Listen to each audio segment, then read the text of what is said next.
வச்சுக்க வா இடுப்புல இந்த பச்சை கிளி சுத்துது ஏன் இருக்குல்ல சுத்திக்க வா சுருக்குல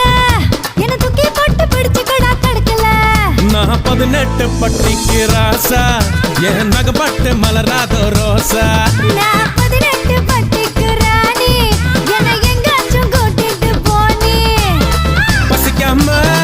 தொட மாட்டேன் ருசிக்காம விட மாட்டேன் பசுக்குன்னு தரமாட்டேன் பசுக்குன்னு விட மாட்டேன் குமுன்னு